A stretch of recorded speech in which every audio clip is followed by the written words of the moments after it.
Bismillahirrahmanirrahim. Assalamualaikum warahmatullahi wabarakatuh. Alhamdulillahirabbil alamin. Assalatu wassalamu ala asrafil anbiya'i wal mursalin wa ala alihi wa sahbihi ajmain, amma ba'du. Oke, kembali lagi dengan saya Burhanuddin Abdullah. Hari ini saya akan menjelaskan tentang teknologi mobile untuk memenuhi tugas dari mata kuliah pengantar teknologi mobile ya. Oke, langsung saja. Oke, yang pertama yaitu mobile teknologi ya. Mobile teknologi menurut Wikipedia, mobile teknologi adalah istilah kolektif yang digunakan untuk menggambarkan berbagai jenis teknologi komunikasi seluler ya. Terus seluler, handphone, kode, division, multi action ya, akses ya. Teknologi telah berkembang pesat selama beberapa tahun terakhir. Nah, sejak awal milenium ini, perangkat seluler standar telah berubah dari tidak lebih dari dua cara sederhana pagar untuk menjadi ponsel. Nah, ponsel. Oke. Terus yang kedua yaitu game teknologi. Game merupakan sebuah sarana hiburan atau pendidikan yang menggunakan perangkat elektronik ya, atau sebuah bentuk dari multimedia interaktif yang digunakan untuk sarana hiburan. Sedangkan game teknologi adalah perangkat yang digunakan untuk membuat game itu sendiri. Nah, terus kemudian di sini menurut Chris Crawford ya, seorang game designer, yaitu game pada intinya adalah sebuah interaktif ya, aktivitas yang berpusat pada sebuah pencapaian. Ada pelaku aktif dan ada lawan Anda. Yang kedua yaitu menurut David Parlet ya, game adalah suatu yang memiliki akhir dan cara mencapainya. Artinya ada tujuan, hasil, dan serangkaian peraturan untuk mencapai keduanya. Nah, contohnya seperti game itu kita main dari awal, terus kita tujuan untuk menamatkannya ya, itu seperti itu. Nah, di sini ada sejarah perkembangan game. Nah, komputer gaming telah ada sejak sekitar 1960. Nah, karena perkembangan industri mikroprosesor ya, atau mainframe dan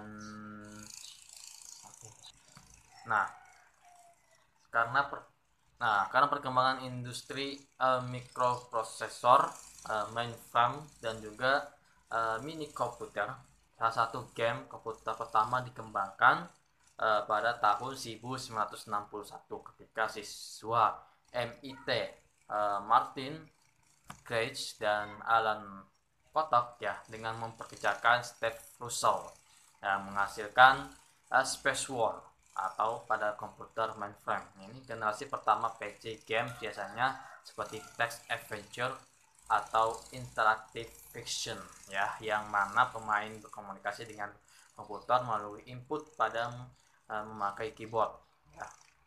Oke.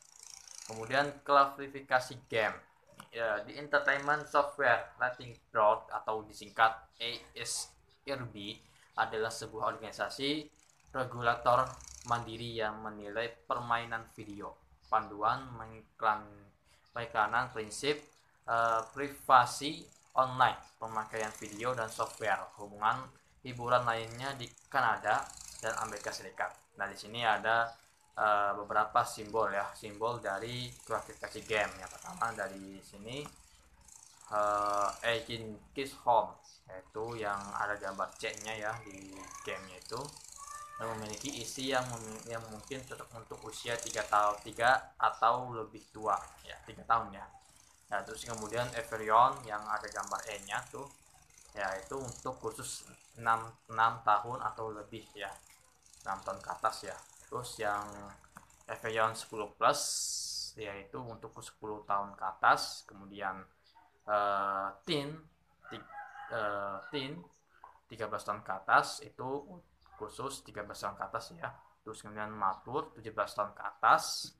Kemudian Adult Only 18 tahun ke atas, dan juga RP atau rating pending ya, yang disampaikan pada ya. Oke, terus kemudian jenis-jenis game.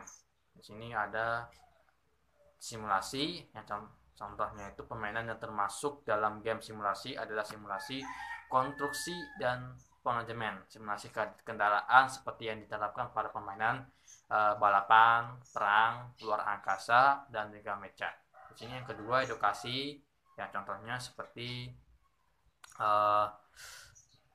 game belajar ya, untuk mengenal warna untuk balita, mengenal huruf dan angka ya, dan lain sebagainya. Nah, terus kemudian entertainment, yaitu ada dua ya, aksi atau shooting, tembak-tembakan atau hajar-hajaran, bisa juga tusuk-tusukan. Oke. Terus yang kedua fighting ya, atau pertarungan. Ada yang mengelompokkan game fighting di bagian aksi, namun penulis pendapat berbeda ya. Ya, karena jenis mereka memerlukan kecepatan, refleks, dan koordinasi mata tangannya. Oke. Nah, terus yang ketiga yaitu petualangan atau game murni petualangan, lebih menekankan pada dan cerita dan kemampuan berpikir pemain dalam mengeksplorasi tempat secara visual ya. Terus kemudian role playing ya, yang misalnya dengan menerjemahkan bermain peran, memiliki penekanan pada tokoh ya. Oke, terus yang ya kayak seperti kita memainkannya, karakter tersebut dapat berubah dan berkembang ke arah yang diinginkan pemain ya, biasanya menjadi pemain hebat semakin kuat ya, semakin hebat semakin kuat ya, dan juga menambahkan level.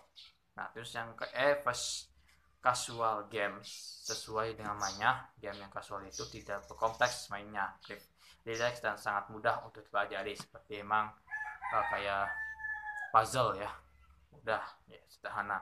Terus multiplayer online, game yang dimainkan secara bersamaan oleh lebih dari 2 orang ya. Nah, terus yang ketiga yaitu teknologi dalam game. Di sini ada RPG Maker atau Maker ya. RM merupakan program yang fokuskan untuk membuat game bertipe RPG atau role playing game ya. Oke. Main game ya, yang bisa dibilang ya. Ya, terus yang kedua AGS ya, atau Adventure Game Studio, adalah program yang khusus untuk membuat game bertipe point on click ya. Point on click ini adalah jenis game yang umumnya bertipe adventure atau puzzle. Nah, terus yang ketiga yaitu Macromedia Flash ya, yang membuat presentasi atau mendesain web. Namun selain itu dapat sedikit kreativitas Anda dapat membuat game sederhana dengan program ini. Terus yang keempat, 3 dimensi game studio. Program yang satu ini ditunjukkan untuk membuat game bertipe 3 dimensi ataupun 2 dimensi ya. Terus yang terakhir desain game. Di sini dan edukasi adalah usaha dasar dan perencanaan untuk mewujudkan suasana belajar dan proses pembelajaran agar peserta didik secara aktif mengembangkan potensi dirinya untuk memiliki kekuatan spiritual, keagamaan, mengendalikan diri, kepribadian, kecerdasan, akhlak mulia, serta keterampilan yang diperlukan dirinya dan masyarakat. Nah, terus yang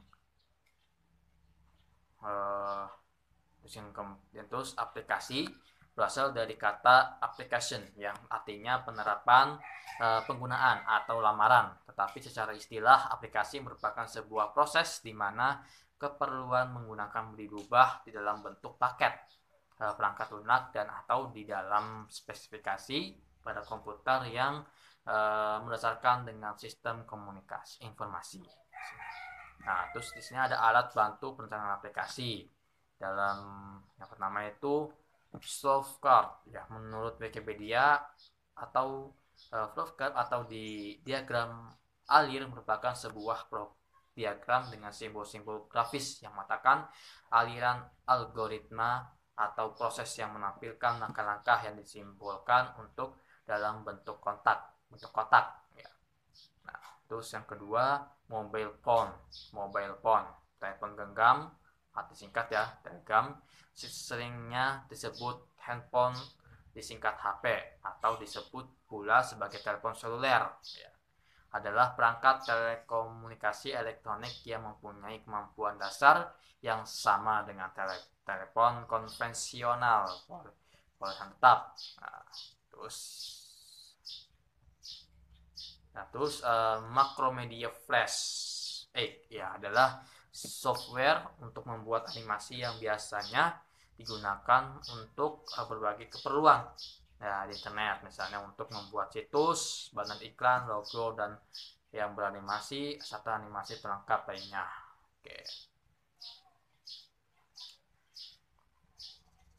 Nah, terus terus ada Microsoft Office PowerPoint ya, adalah suatu software yang akan membantu dalam menyusun sebuah presentasi yang efektif ya, profesional dan juga mudah ya. Ya, kayak itu ya. Terus Cool Edit Pro ya. Tupayu zero. Ya, Cool Edit Pro adalah salah satu perangkat lunak software Power Pocket yang digunakan digital sound editor yang digunakan untuk PC berbasis Windows 8 ya, semua fungsi untuk mengambil proyek audio dari konsepsi sampai selesai dimasukkan ke dalam Cool Edit Pro ini. Nah, terus ilmu tajwid berasal dari bahasa Arab jawada yajawidu tajwidan. Menurut bahasa adalah at-tahsin atau membaguskan. Menurut istilah tajwid adalah ilmu yang mempelajari tentang tata cara membaca Al-Quran dengan baik dan benar yang sesuai dengan nama Rasulullah. Nah, di sini ada hukum ilmu tajwid. Di sini hukum ilmu tajwid ini mempelajarinya dalam memperdalam ilmu tajwid adalah fardu kifayah atau fardu yang apabila dalam sebuah kampung ada seseorang yang mengerjakan maka gugur kewajiban yang lain, sedangkan hukum mengamalkannya adalah fardu ain, diwajibkan bagi seluruh umat Islam. Nah, tingkatan ilmu tajwid ya, ilmu tajwid memiliki beberapa tingkatan. Yang pertama tahorijul huruf, tempat keluarnya huruf ya, terus sifatul huruf, nah, terus kamu tajwid atau hukum-hukum yang berkenaan dengan pembacaannya. Di sini makhorijul huruf adalah tempat keluarnya huruf-huruf jaya yang ada dalam Al-Quran. Ketika ia membaca Al-Quran, maka penghafalan huruf haruslah sesuai dengan makhrajnya ya. Oke.